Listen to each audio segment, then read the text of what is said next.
Well, hello, everybody. Larry Young here again with another segment of OLaMan Living Life with Purity. And yesterday we had the No Kings rallies going on all over the world. And it seems that millions of people declared themselves to be victims.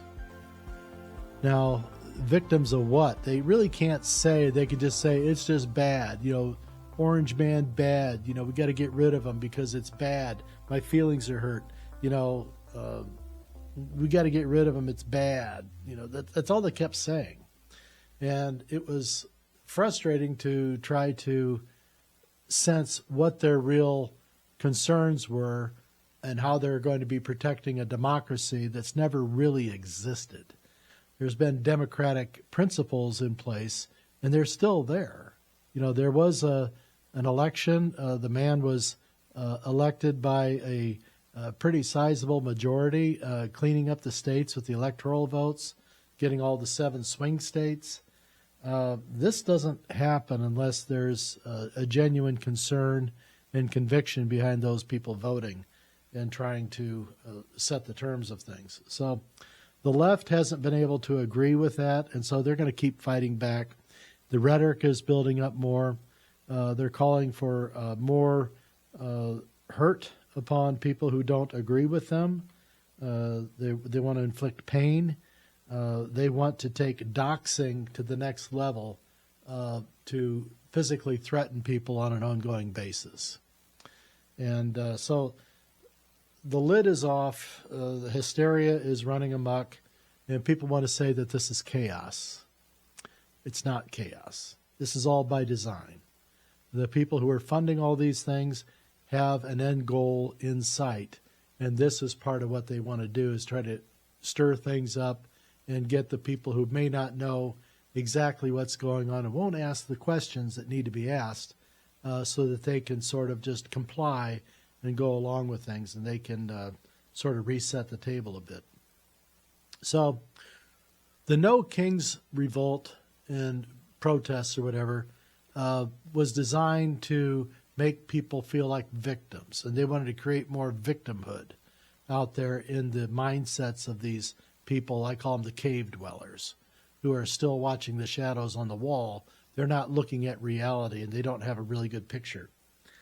The MAGA people, they are out, I would say they're being more resistant on these things, and this really irritates the folks on the left more, when somebody who knows who they are and is looking out for the best interests of the entire country stands up to them and says, I hear what you're saying, but you're wrong. I don't believe what you're saying is correct, and here's why.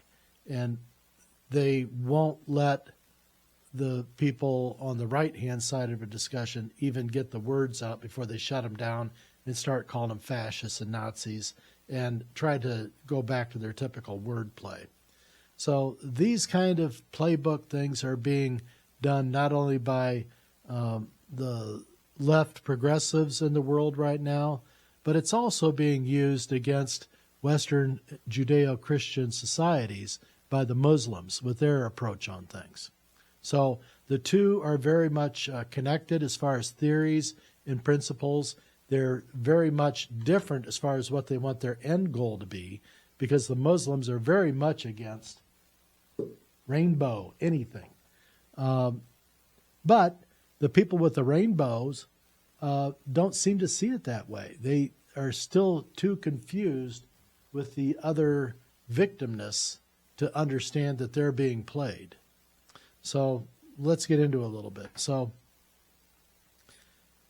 I'm going to set out a talking point here, and this is something that was told to me by Father Havel when I was talking with him at dinners sometimes, and he put across to me that intolerance is actually a sign of love if it's being exercised correctly. Intolerance to something is actually a sign of love for your own self and those around you that you are assigned to protect and help shelter against things. This is typically the man's role in the universe. The women are the socializers, the people who kind of keep the social order together, but the men are out there to try to protect. If this doesn't belong, we have to not allow it in here, into our camp. We can't allow the wolves into the camp at night. We have to keep them at a distance, and when they get too close, we have to change the situation, whatever that situation may call for. So there's like 4 steps that go on with an invasion of ideology into a culture or a stream. The first one is tolerance. And the first thing that somebody coming into a discussion or a culture trying to invade it, the first thing they're going to insist on is tolerance. You have to allow me because I'm worthy of being regarded and my principles need to be allowed. So that's their first step. Once they've got that, then they want the occupied culture or the new community to affirm their existence and their place in this new culture. They insist on this and they bully you into allowing them because they will say, well, you're just being racist or you're being, homophobic or you're being Islamophobe or you're being whatever they want to say. You're against aliens. You're against people trying to find a better life, these types of things. So you got tolerance and you have affirmation.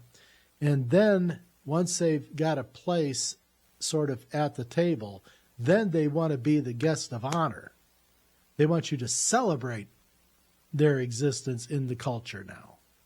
And so they've gone from tolerance to affirmation, and then now they want you to celebrate their place at the table and that they get to be calling the shots. And so once they've got that then and they start exhibiting those power levers as they're pushing and pulling things, then they come out with the demand that you participate in their cultural ideas, not yours. They insist rather than them assimilating to your culture, which was already entrenched and had been historically proven in your successful culture. Once they come in, now they insist that you participate in their culture as the overriding theme. And this is where you get to that whole bend the knee type principles that go on. So they insist that you tolerate them, affirm them, celebrate them, and then now you need to participate with them because they want to have reverse cultural assimilation going on.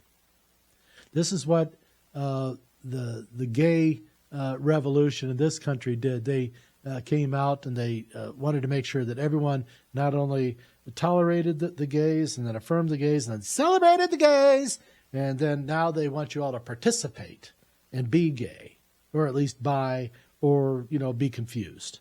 And this is where this comes from. So we're not joking around. I'm not trying to be Chicken Little with this thing, and you all see it around you, and you need to be saying something right now, because intolerance, don't tolerate things in the beginning. You need to be intolerant of these things when they come at you, because intolerance is not a sign of necessarily rejection of them and their principles and their culture.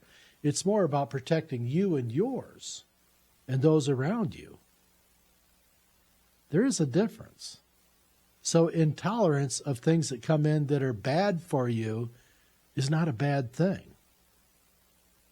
What if you were lactose intolerant? Okay, you get the gut aches, you have a bowl of ice cream or something like that, and you have a gut storm all night long, or, who knows what's going on, diarrhea, other symptoms. I don't want to get so gross about it. But how do you deal with that lactose intolerance? First thing you do is you stop eating ice cream and drinking milk and cheese and all this other stuff full of lactose. That's the first thing you do, is you block yourself from it so you don't go through the misery.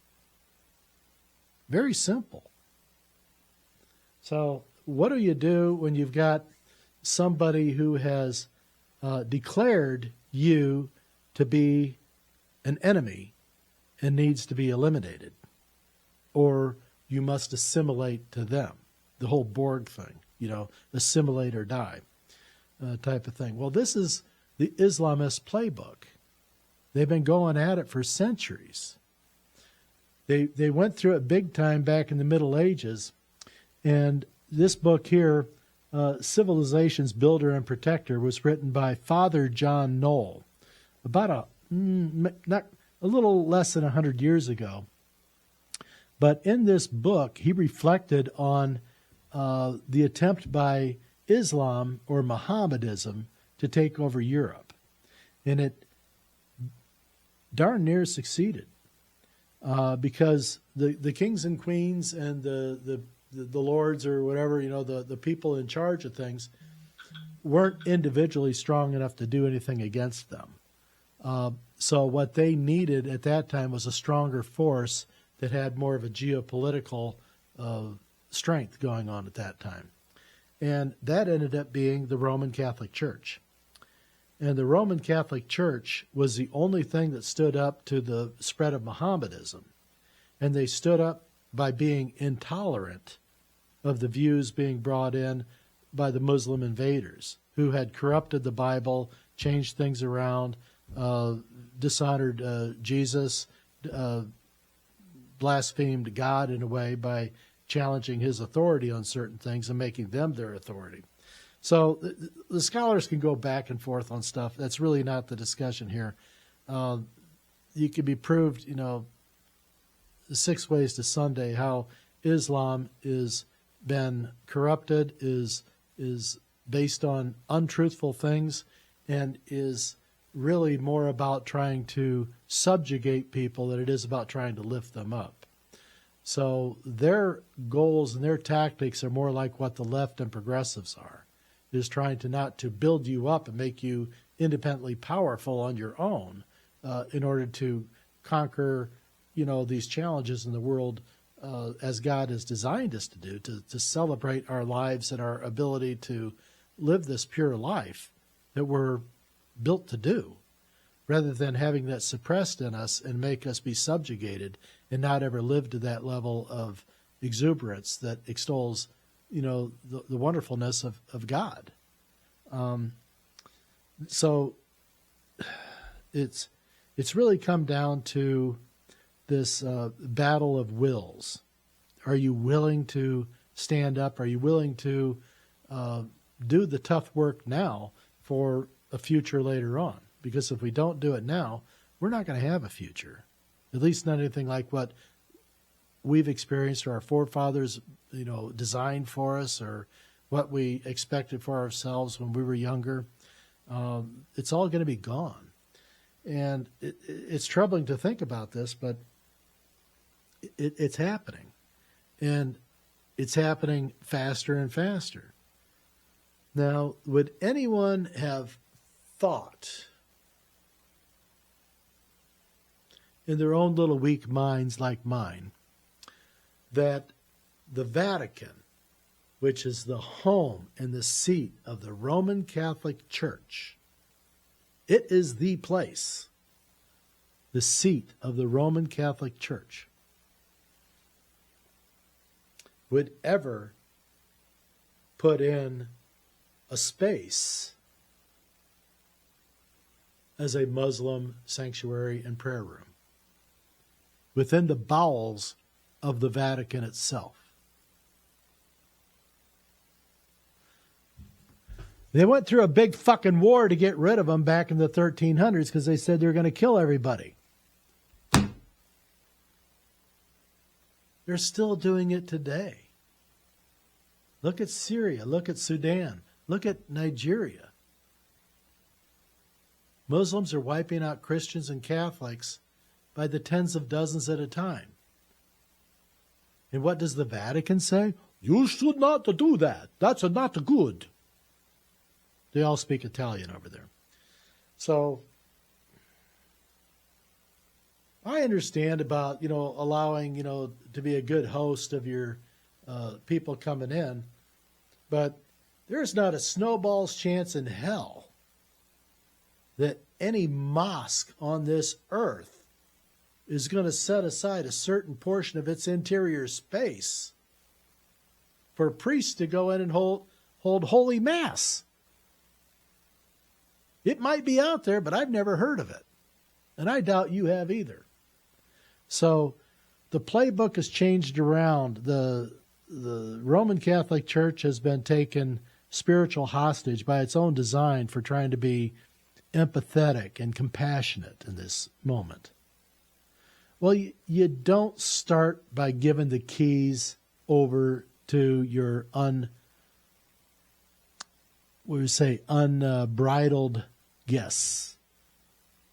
They're not there to try to extol and build the Roman Catholic Church. They're trying to come in and go through the libraries of the archives of the Roman Catholic Church to try to help build their explanations for their bouts with Islam. I think what will come out of this, if they do this, is going to be another rewriting of the Quran to contemporize things and bring things up to speed again because they found error with what they did. The evidence was there, so now they have to go and change it. This is what they've done, I think, 2 or 3 times already. So how long are we going to portray this charade and allow it to continue? And why on earth would you support it? This is messed up. This is really messed up. The world needs to wake up, and we need to have more strong leaders that are willing to be intolerant for the sake of loving the people that they're supposed to be governing and taking care of. We need to have our churches be intolerant as a sign of love for their members. When you keep yielding, there's no place left to go once they've got you to the cliff. It's over and out. In the meantime, I love you, and I'll be back.